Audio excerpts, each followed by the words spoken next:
your dreams.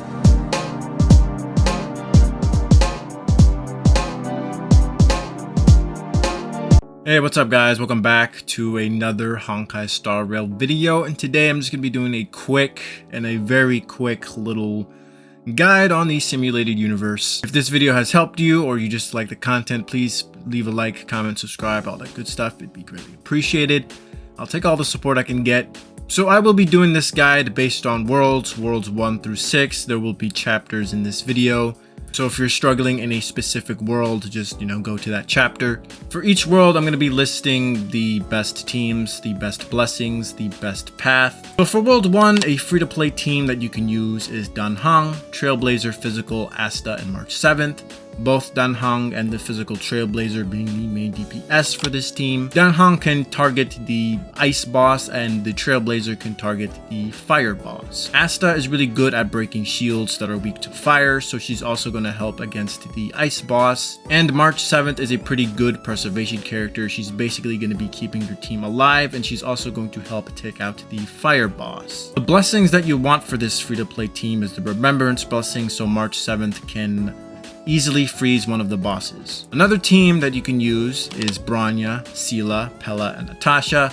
Seela is going to work pretty well here because both of these bosses are weak to Quantum. Both Bronya and Pella are going to support Seela by buffing her and nerfing the enemy's defense. And baby girl Natasha is just there to provide the sexy healing. The best blessings that you want with this team is the Hunt blessings, since Seela will be dealing a shit ton of damage with the Hunt blessings. Another team for World 1 is Himiko being the main DPS, Pella being the support, Sampo, and Natasha.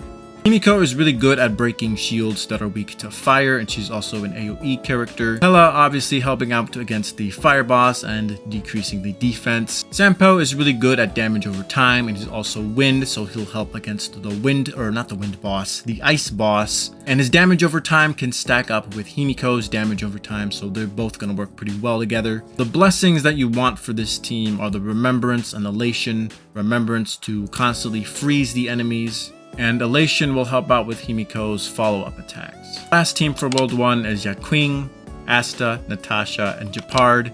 Yaqing is pretty busted with the Remembrance blessing, since he will constantly freeze the enemies, and he also gets buffs as long as he does not get hit, which is also another reason why Gepard is there as well. Now when you get to the boss fight, a trick that you can use is just focus on one boss at a time. Focus on the ice one first because he can freeze you, and once you take out the ice one, the fire one is basically free game.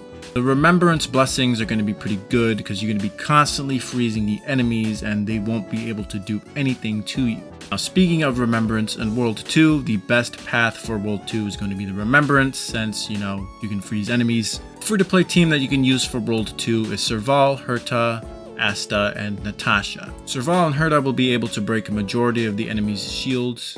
Asta can cover enemies that are weak to fire, and Natasha is the healer. Another team you can use is Yaqing, Tingween, Bailu, and Gepard. Tingween and Bailu are just there to break enemies that are weak to lightning. Tingween is also a really good support, and Bailu is a healer. Another team you can use is Himiko, since one of the bosses are weak to fire. Pella, Tingween, and Bailu. So for the boss fight in World 2, you're going to be fighting two automatons, the fat one and the skinny one. The fat one is going to summon a ton of the Automon spiders, which will explode on you if you don't deal with them quickly enough. AoE is going to be your best friend in this boss fight, and if you have the Remembrance path, you'll be freezing these bosses like it's another Ice Age. Whenever the fat one summons the spider automatons, make sure you do deal with the spider automatons first, since when they explode on you, they'll be dealing a shit ton of damage. But if you manage to defeat them first, they'll explode on the enemy side instead, dealing fire damage to them. World 3. The best path for World 3 is going to be the Hunt, so you'll be able to deal with Gepard's barriers a lot more quickly. Free-to-play team that you can use is the Physical Trailblazer, Serval, Herta, and Natasha. Trailblazer and Serval will serve as both damage dealers and can break most enemy weaknesses. Herta will be your answers for enemies that are weak to ice, notably Gepard's summoned soldiers. If Natasha isn't too busy healing, you can use her to break one of Gepard's soldiers' shields. Another team you can use is Clara, Tingween, Welt, and Bailu. A lot of the enemies in this world are weak to physical, so Clara is probably one of the best 5 stars for World 3. Belt can slow down enemies. It can also weakness break. Tingwing and Bailu are there for the electric weakness that Gepard has. So in each phase of the bitch-ass Gepard fight, he will have 2 bitch-ass soldiers with him. Prioritize the bitch-ass soldiers first. You can either do this with the AoE or the hunt path. And for the later 2 phases, Gepard will use the Garrison Aura Field to protect himself and his fellow soldiers. You can use the Resonance Hunt to deal massive damage to his shield in order to break it. Now the blessings that you'll want to take along with you in World 3 are Remembrance or Preservation. Remembrance is pretty good since you can basically keep the enemy in an Ice Age, and Preservation will help keep your team alive. Best path for World 4 is either going to be the Hunt or Nihility if you're using damage over time characters. Free-to-play team that you can use for the Hunt path is Danheng, Asta, Trailblazer, Fire, and Natasha. Svarog, the boss in World 4, is weak to wind and fire, so Danheng is going to be pretty good, along with Asta and the Fire Trailblazer.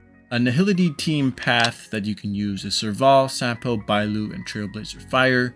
You can obviously replace Bailu with Natasha. Svarog does summon enemies that are weak to electric, so Serval will help against those. Sampo is pretty good with damage over time, and Svarog is obviously weak to wind. Since Svarog is weak to fire, you can bring a burn team with Himiko, Asta, Bailu, and Trailblazer Fire.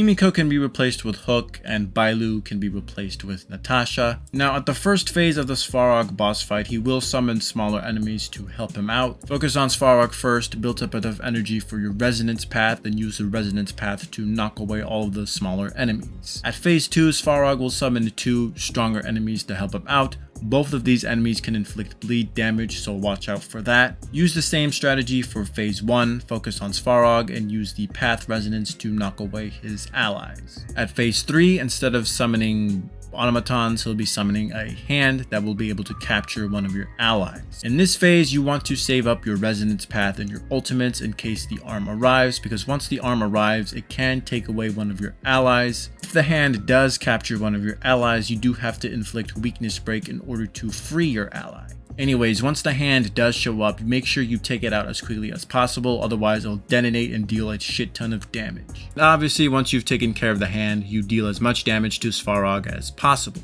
Now for World 5, the best path is going to be the Abundance, with the formation being Anika. You'll also want some preservation blessings on the side, so you will be able to shield yourself from Kafka's attacks. The best free-to-play team that you can use is Danheng, Asta, Natasha, and Trailblazer Fire. Danheng is just the main DPS, and the Trailblazer Natasha will be providing the support and the shielding. Asta will also be pretty good since you'll be dealing with enemies that are weak to fire. Another team that you can use is Clara, Bronya, Welt, and Natasha. Kafka is weak to physical, so Clara will be pretty useful here.